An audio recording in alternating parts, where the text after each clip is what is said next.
तो दोस्तों, आप सब कैसे हो? आशा है सब ठीक ही होंगे। तो हर बार की तरह इस बार भी मैं एक नई कहानी के साथ आपके पास आ पहुंचा हूँ।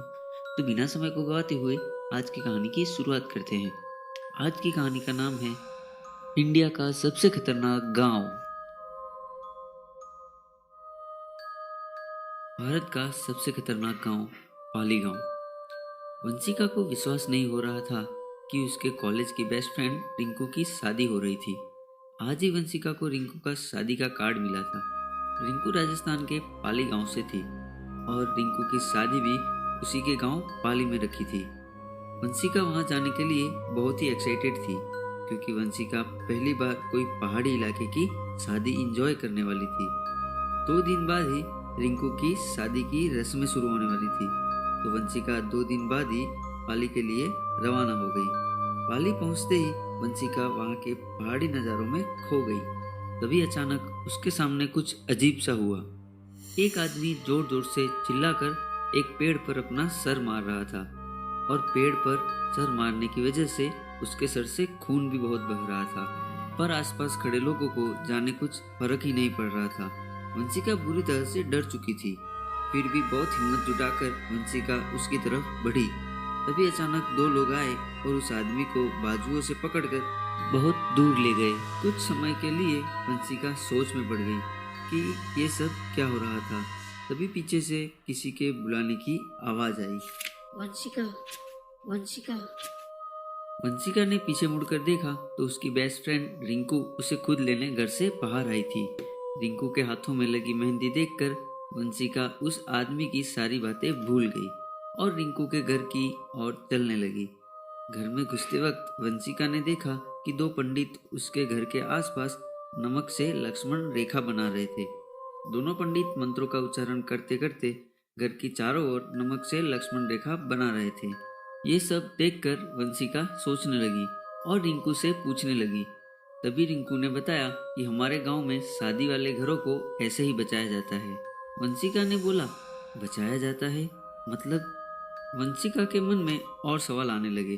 तभी घर की बाकी औरतों ने उन दोनों को पकड़कर तैयार करने के लिए घर में ले गए और कुछ ही घंटों में वंशिका और रिंकू दोनों तैयार हो गई और सभी लोग शादी के लिए रवाना हो गए। मंडप में बैठकर दूल्हा दुल्हन अपने परिवार वालों के साथ शादी की रस्में पूरी कर रहे थे। उसी रस्म के बीच पंडित ने रिंकू को मंडप के बीच चल रही आग में घी डालने को कहा, पर रिंकू ने अपना सर हिलाते हुए मना कर दिया। पंडित के दोबारा कहने पर रिंकू ने पूरा घी का डब्बा उस आग में डाल दिया। घी ज्यादा होने के कारण आग ज्यादा भड़क गई। धीरे धीरे आग ज्यादा बढ़ गई। आग ज्यादा होने से पास बैठे पंडित का हाथ जल गया। वंशिका वहीं मंडप के पास खड़ी थी। यह देखकर उसकी आंखें फटी की फटी रह गई। देखते ही देखते रिंकू के शरीर का रंग लाल पड़ने लगा। उसके बाल बुरी तरह से बिखरने लगे और रिंकू जोर जोर से चिल्लाते हुए अपने हाथ जमीन पर कूटने लगी। घूंघट में बैठी रिंकू का चेहरा तो नहीं दिख रहा था, पर उसका लाल शरीर देखकर वंशिका बुरी तरह से डर चुकी थी। आसपास खड़े सभी लोगों की निगाहें बस रिंकू पर ही टिकी हुई थी, पर उनमें से किसी के भी आंखों में वंशिका को डर नजर नहीं आ रहा था। वंशिका को ये बात और भी ज्यादा अजीब लगने लगी। वंशिका जब से पाली गांव में आई थी तब से उसके सामने कुछ ना कुछ अशुभ घटित हो रहा था, पर वहां के लोगों के लिए यह बात बहुत आम लग रही थी। तभी अचानक रिंकू की जोरों की चिल्लाने की आवाज सुनाई दी और रिंकू के सर के घूंघट हट गया। घूंघट के नीचे का चेहरा रिंकू का बिल्कुल भी नहीं था। वह पूरी तरीके से बदल चुका था। उसकी आंखें काली, बाल बिखरे हुए और दांत भयंकर डायन की तरह नुकीले हो चुके थे।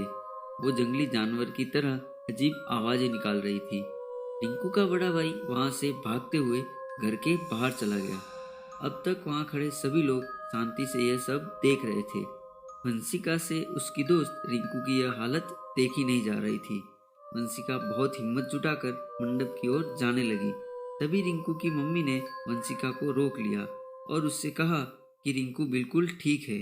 बड़े पंडित अब थोड़ी देर में आने ही वाले हैं। वो आने के बाद सब कुछ ठीक हो जाएगा। पर तभी रिंकू की हालत बहुत खराब होने लगी। रिंकू अपने ही बालों को जोर जोर से खींचने लगी। और ऊंची आवाज में चिल्लाने लगी। वंशिका से अब रिंकू की हालत देखी नहीं जा रही थी। वंशिका उसकी यह हालत देखकर कांप गई थी, पर उसे ये समझ नहीं आ रहा था कि वहाँ खड़ा कोई भी उसकी मदद क्यों नहीं कर रहा। वंशिका ने रिंकू की मम्मी को हटाया और मंडप की ओर चली गई। वंशिका मंडप में जाकर रिंकू से बात करने की कोशिश करने लगी। ये सब से रिंकू थोड़ी शांत हुई। फिर वंशिका रिंकू के थोड़ा करीब गई तो रिंकू ने वंशिका का दोनों हाथों से गला पकड़ लिया और जोर जोर से उसे दबाने लगी। तभी पीछे से मंत्रों की आवाज आने लगी और किसी ने रिंकू पर जल छिड़क दिया।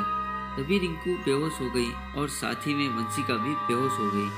बाद में जब वंशिका की आंखें खुली तो वह एक बेड पर सो रही थी और वह रूम रिंकू का था। वंशिका वहां से उठकर बाहर भागी और रिंकू को ढूंढने लगी। वंशिका ने रिंकू को पूरे घर में ढूंढा, पर उसे रिंकू कहीं नहीं मिली। तभी रिंकू की मम्मी ने वंशिका को देखा। उन्होंने वंशिका को बुलाकर कुर्सी पर बिठाया और बताया कि रिंकू की शादी कल रात को हो चुकी है और वह अपने ससुराल जा चुकी है, और कल रात को जो कुछ भी हुआ वह पाली गांव में होने वाली एक आम घटना है। उन्होंने बताया कि पाली गांव पर सालों पुराना श्राप है। यहाँ प्रेत आत्माएं लोगों पर काबू पा लेती है, खासकर दुल्हनों को वो अपना शिकार बनाती है।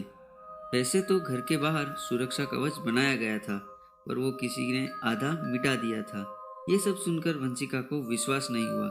उसने रिंकू को फोन किया तो रिंकू बिल्कुल ठीक पहले की तरह ही बात कर रही थी और उसने बताया कि वह अपने ससुराल में है। रिंकू से बात होने के बाद वंशिका उस गांव को छोड़कर अपने घर वापस लौट गई। क्या सचमुच पाली गांव श्रापित है या फिर कुछ और है? आपको क्या लगता है? हमें कमेंट में ज़रूर बताएं। तो दोस्तों, आज की पाली गांव वाली यह घटना आपको कैसी लगी ये हमें कमेंट में ज़रूर बताएं। तो आज के लिए बस इतना ही। मिलते हैं अगली कहानी के साथ।